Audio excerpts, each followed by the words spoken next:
बच्चों, तो आज हम लोग संडे है, फिर भी हम अपने क्लास में प्रेजेंट हैं और आज हम लोग देखते हैं एक इम्पोर्टेंट टॉपिक को जिसका नाम है स्क्वायर रूट यानी वर्गमूल। ठीक है, ये आपको बहुत ज़रूरी है क्योंकि इसके द्वारा ही हम लोग बड़े से बड़े वर्ग का वर्गमूल निकाल सकते हैं, है ना। तो सबसे पहले हम देखते हैं वर्गमूल कैसे निकालते हैं। तो वर्गमूल दो तरीका से निकालते हैं, एक होती है अभाज्य गुणनखंड विधि के द्वारा और दूसरी होती है भाग विधि। ठीक है, तो अभाज्य गुणनखंड विधि क्या है और भाग विधि क्या है, इसके द्वारा से हम कैसे गुणनखंड करके या भाग करके हम वर्गमूल निकालते हैं देखते हैं। ठीक है, तो सबसे पहले हम देखते हैं भाग विधि को। ठीक है, कि भाग विधि के द्वारा दो विधि होती है जिसमें से एक विधि है भाग विधि। क्या होती है?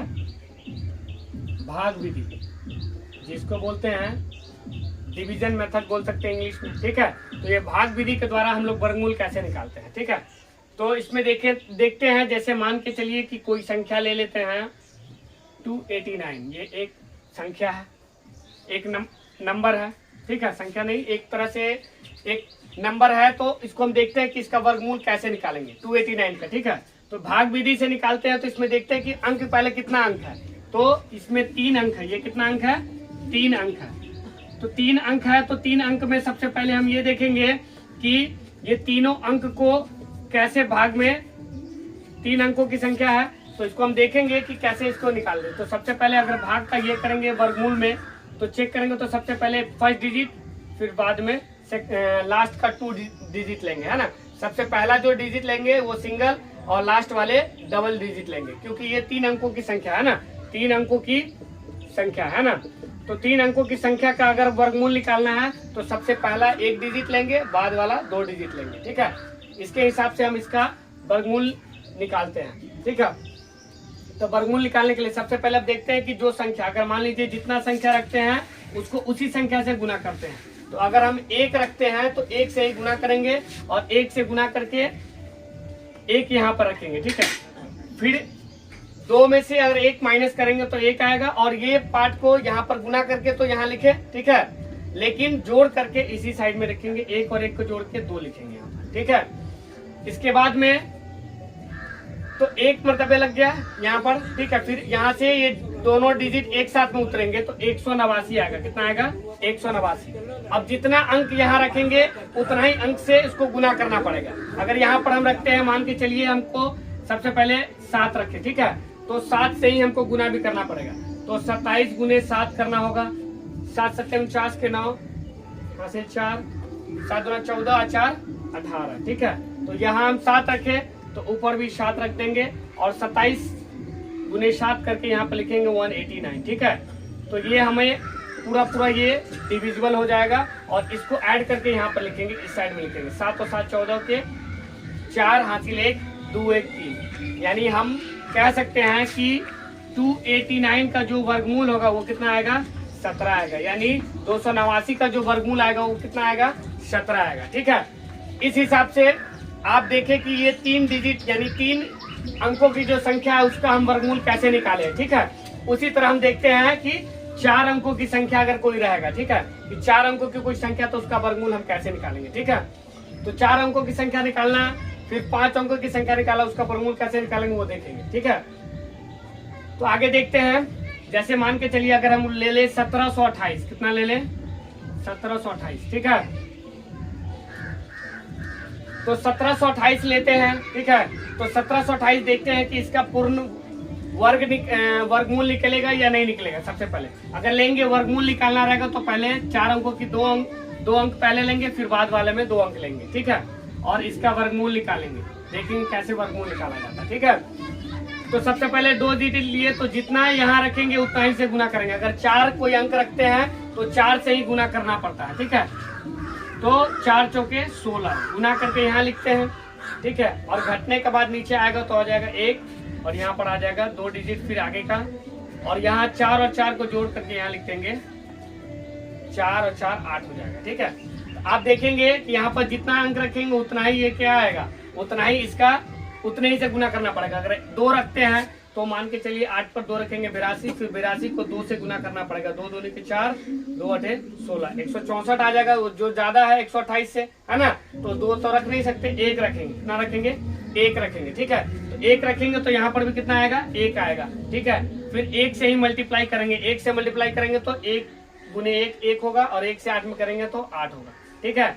तो इस तरह से हम देख सकते हैं कि ये इसका पूर्ण वर्गमूल नहीं निकल सकता 1728 का, ठीक है। 8 में से गया तो 7 होगा, और 12 में से 8 गया तो 4 होगा, तो ये कुछ शेष इसमें बच जाता है। इसका मतलब है कि 1728 है, इसका पूर्ण वर्गमूल नहीं निकाला जा सकता है, ठीक है। तो जब भी इसका पूर्ण वर्गमूल नहीं निकाला जाएगा तो आपको कुछ न कुछ शेष बच जाएगा, ठीक है। तो ये कह सकते हैं कि 1728 एक पूर्ण वर्ग संख्या नहीं है, इसलिए इसका वर्गमूल नहीं निकाला जा सकता है। लेकिन मैंने आपको समझाने के लिए बताया कि 4 अंकों का, ये 4 डिजिट का अगर कोई पूर्ण वर्ग संख्या है तो उसका वर्गमूल कैसे निकालेंगे, ठीक है।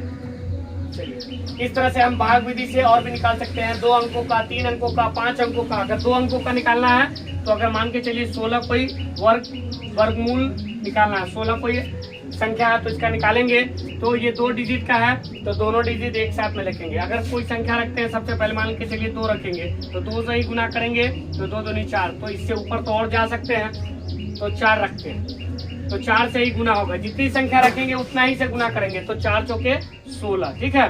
तो यहाँ हमारे पास कुछ भी शेष नहीं आएगा, और इसको जोड़ करके यहाँ रखेंगे तो जो 4 आया, यानी 16 का जो वर्गमूल होगा वो कितना आएगा, 4 होगा, कितना होगा, 4 होगा।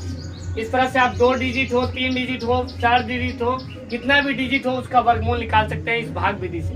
उसी तरह हम आगे भी देखते हैं अभाज्य गुणनखंड विधि से हम कैसे निकालेंगे इसका वर्गमूल, ठीक है। चलिए इसको मिटाया जाए, इसको मिटाते हैं और देखते हैं आगे कि किस तरह से हम अभाज्य गुणनखंड विधि से निकालेंगे, ठीक है, वर्गमूल। ये था भाग विधि।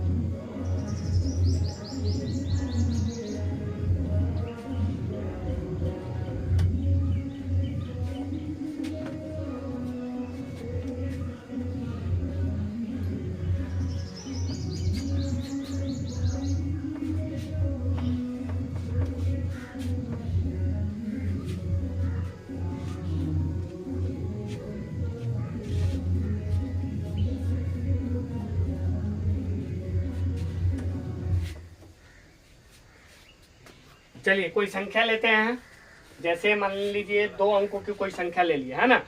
तो 2 अंकों की संख्या हम ले लिए 100 नहीं ले सकते हैं ना, वो तो 3 अंक की हो जाएगी। 2 अंकों की संख्या हम ले लिए 64 ले लिए, कितना ले लिए 64। अगर इसको हम बोलेंगे कि अभाज्य गुणनखंड विधि, क्या बोलेंगे, अभाज्य गुणनखंड विधि से निकालना है, क्या निकालना है, तो इसका निकालना है वर्गमूल, ठीक है।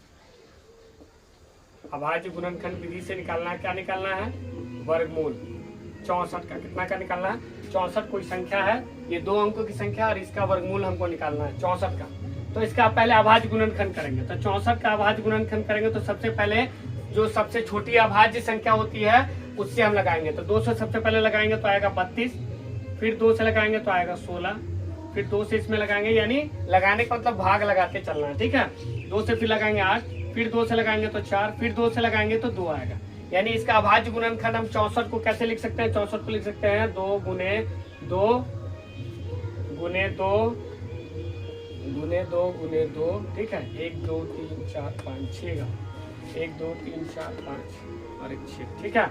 तो इसमें हम देखेंगे कि कितना 6 बार 2 हमको प्राप्त हुआ है ना, 64 का अभाज्य गुणनखंड करने पर 6 बार हमको 2 प्राप्त हुआ है। तो इसको देखेंगे जब वर्गमूल निकालना है तो 2 का हम पेयर देखते हैं, इसका 2 का पेयर देखते हैं कि पेयर इसका मिल रहा है कि नहीं मिल रहा, तो इसका पेयर मिल पा रहा है ना। तो हम कह सकते हैं कि अगर हम 64 का वर्गमूल हमको निकालना पड़ेगा, 64 का वर्गमूल, तो इसको भी रूट अंदर में क्या लिख सकते हैं, 2 × 2, ठीक है। फिर लिखेंगे 2 × 2, फिर लिखेंगे 2 × 2, 2 का पेयर मिला के इसको हम लिख सकते हैं अंदर रूट 2 का स्क्वायर इंटू 2 का स्क्वायर इंटू 2 का स्क्वायर, ठीक है। फिर इसको अंदर रूट में लिख सकते हैं 2 × 2 × 2 इसका होल स्क्वायर।